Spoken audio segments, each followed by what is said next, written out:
Shabbat Shalom again. I invite you, if you're holding a prayer book, you can go ahead and close that and put it in the pocket in front of you. Unless you want to read ahead, you're welcome to do that, I guess, as I share this sermon. It's great. It's the sound of life. It's good. It's good. This week's Torah portion begins, Ve'ele mishpatim. These are the rules that God commands Moses to teach to the people of Israel as they prepare to leave Sinai and journey towards a promised land. Parashat Mishpatim covers a range of topics, from criminal and civil matters like murder, assault, and theft, to moral and religious precepts such as holiday observances and dietary laws. There is extensive commentary on one particular verse dealing with the treatment of one's enemies. We read, "When you see your enemy's donkey lying under its burden and would refrain from raising it because, after all, it's your enemy's donkey, you must nevertheless help to raise it anyway." Our sages wrestled with this verse, seeking clarity around what exactly is expected of someone who observes their enemy's donkey struggling with its load. Isn't it human nature to root against our rival? We root for the other team to lose, not by a couple points, but in humiliating defeat. For a competitor to fail in dramatic fashion. For the other candidate to lose in a landslide. But not here. Not in Torah. Parashat Mishpatim reminds us, when you see the donkey of your enemy lying under its burden, you must let go of what is in your heart against them. You must nevertheless raise it with him. Why? Well, a 17th century commentator beautifully articulates a two-part response. First, the Torah demands that we put aside those petty considerations and display empathy for the pain of another human being. What you do for the victim, you are really doing for yourself, our tradition reminds us.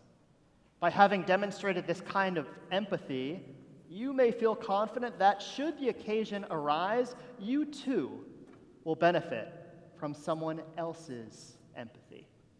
What goes around comes around. Second, Jews are commanded not just to resolve conflict whenever possible, but to pursue peace always. Simply put, helping your enemy's struggling donkey can restore harmonious relations between you and them. As one early midrash or rabbinic story teaches, who is a hero? One who turns an enemy into a friend. You with me? Here's the twist. After studying myriad commentaries on this verse, I think there's an important lesson that our sages overlook. Perhaps because it's too obvious. The underlying assumption of this verse is that one wouldn't think twice about helping a friend.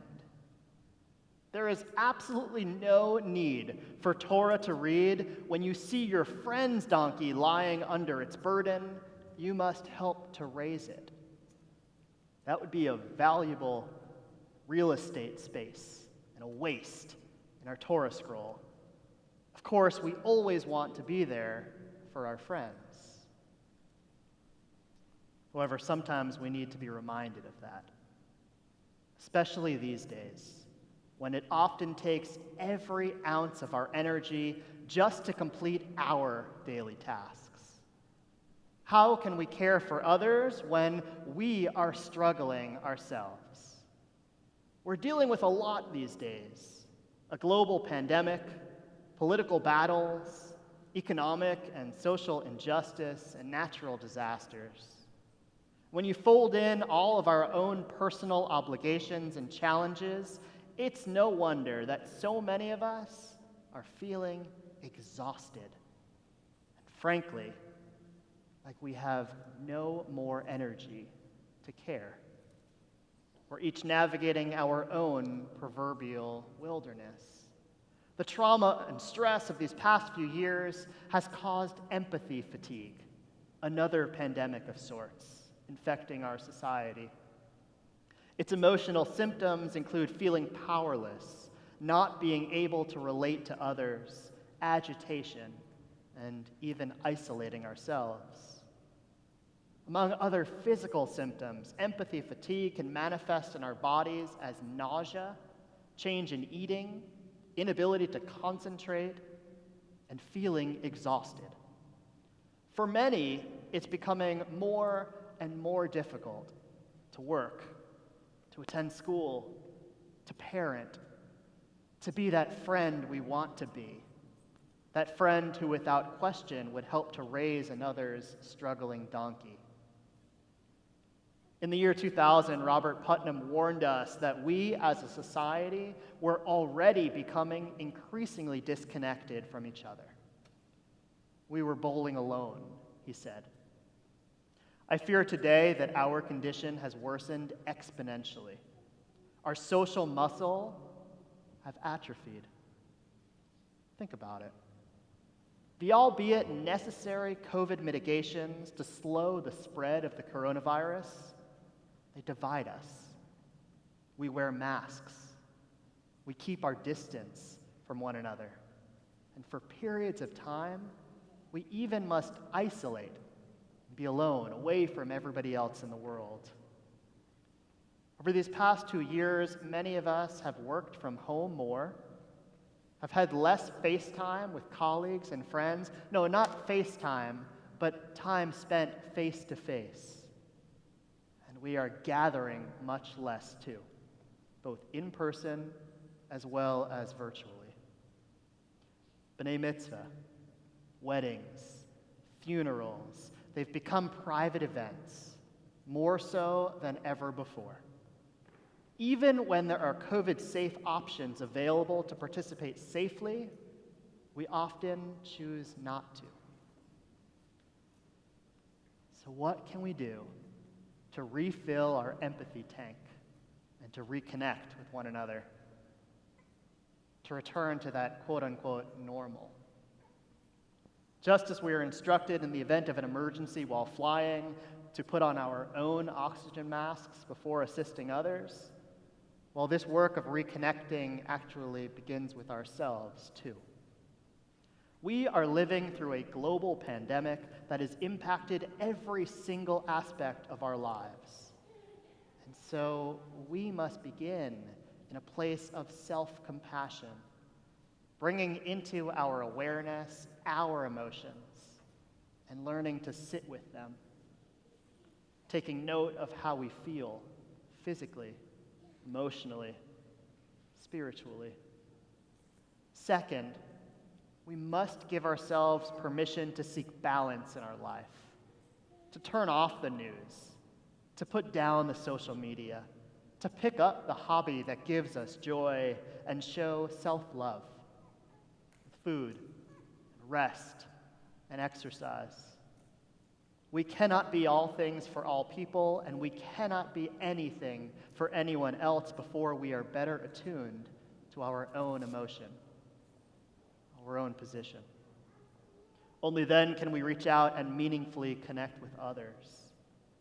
Sometimes it requires an extra push to go out of our way, to pick up the phone, to make that video call, or to otherwise show up for a friend, to show up here for community. Our tradition calls on us time and again, instead of remaining in a place of fear and constraint, the dark place, as hard as it is, to recondition our social muscle and be there for one another again. We need each other. We are each interconnected. We are better together.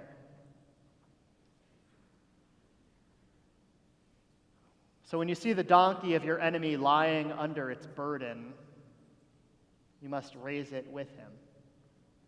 All the more so, when you see a friend who is struggling, you must help raise her too. We cannot take for granted the value of true friendship, of community, of showing up for one another. Even when it's hard, and right now, it is so hard to show up. We still must put in the work to refill our empathy tanks and recondition those social muscles which have atrophied in recent years. As our Shabbat liturgy reads, the winding way to the promised land passes through the wilderness.